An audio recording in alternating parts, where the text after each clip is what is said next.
Assalamualaikum warahmatullahi wabarakatuh. Halo guys, ketemu lagi di channel Buat Gaptek. Kali ini buat review Samsung Galaxy A11, sebuah HP yang sama sekali bukan buat kaum mendang-mending.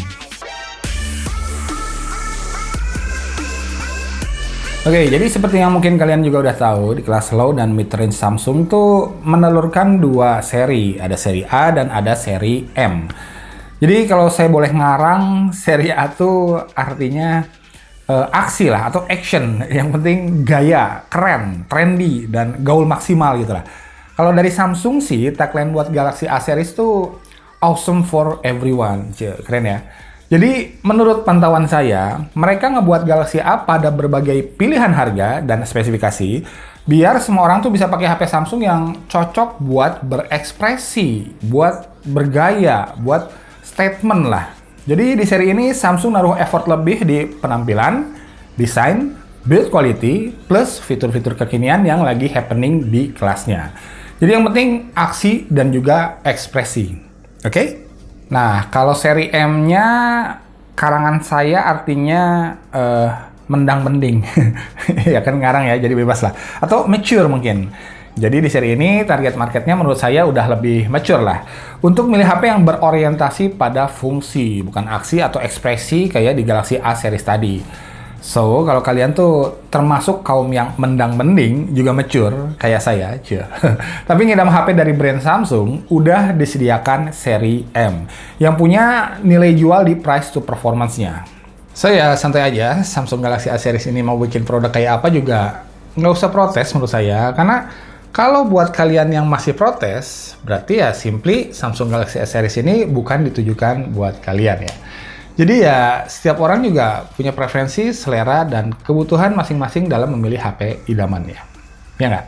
Nah, rumus barusan tuh konsisten terjadi di Galaxy A11 ini. Jadi HP ini tuh bukan buat gaming berat, kayak main PUBG Mobile misalnya. Ya lagian nggak semua orang main game-game berat juga kan. Yang penting buat pemakaian sehari-hari lancar, sesekali main Mobile Legends udah aman pada settingan grafik tertinggi dan high frame rate-nya dinyalain. Main Asphalt 9 juga masih oke di sini. Ya, jadi cukup lah buat kalian yang emang niat ngincer seri A dari Samsung tapi budgetnya di bawah 2 juta atau 1,9 jutaan tepatnya.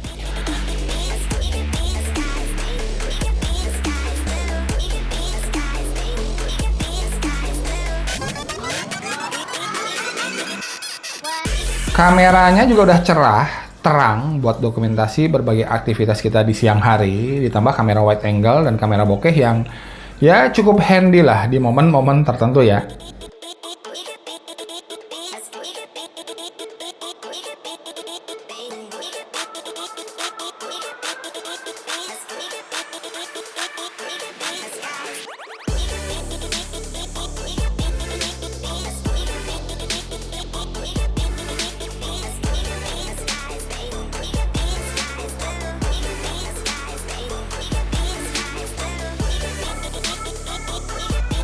Hanya kalau aktivitas malam-malam, ya kita wajib pakai flash aja. Soalnya kalau nggak pakai flash tuh, it's not gonna be pretty lah.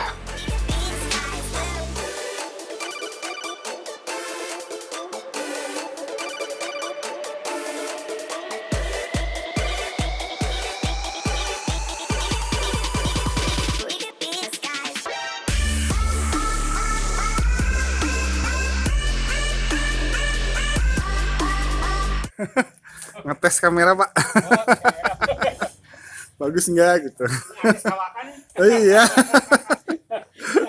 Kemana pak? Hanya sayangnya kalau merekam video belum stabil hasilnya di sini. Walau kualitas mic-nya sih udah oke.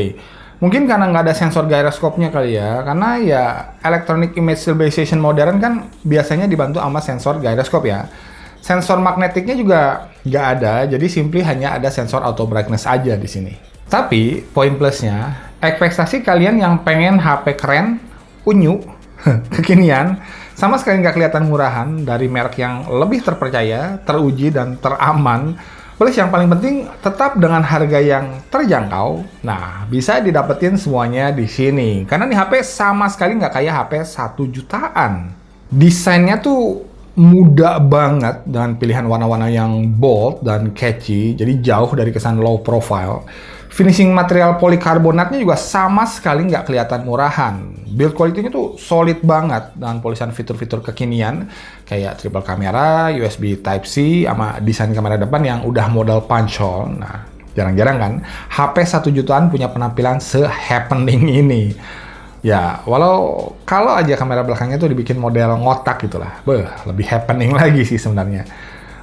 Jadi cuma menang di penampilan doang. Wait, enggak dong.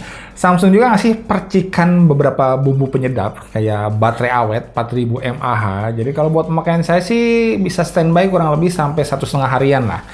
Ada fitur fast charging 15 watt juga yang bisa ngisi baterai HP ini tuh sampai full dalam waktu 2 jam kurang 10 menitan lah. Not bad ya.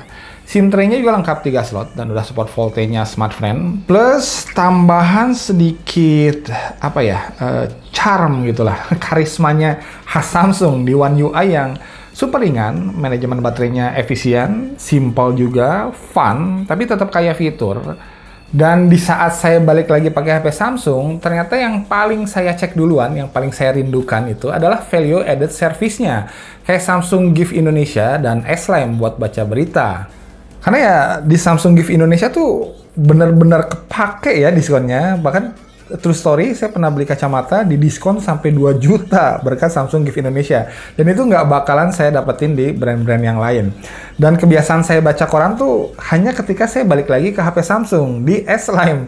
Jadi saya baca Kompas, baca majalah-majalah populer, bukan populer ya, ya itulah.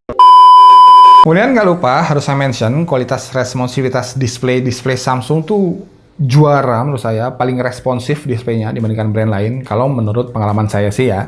Jadi buat ngetik cepat atau main game-game ketangkasan, nah di HP-HP Samsung tuh udah yang paling bener lah. Hanya kalau boleh saya berangan-angan ini sih ya, kalau aja Galaxy A11 ini bisa ngasih panel layar Full HD dan speaker yang sedikit lebih ngebass, wah, pasti lebih oke nih buat multimedia. Tapi ya ini speakernya nggak jelek loh ya, udah normal lah atau rata-rata kualitasnya untuk kelas harganya.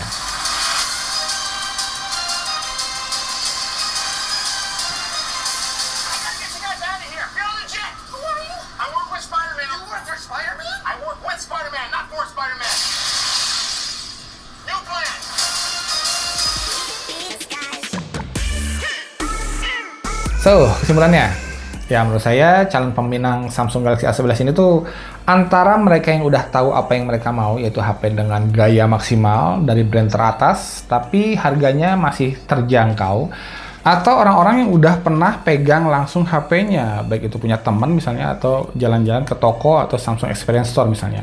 Karena desain HP ini tuh punya potensi untuk bikin orang jatuh cinta pada sentuhan dan pandangan pertama.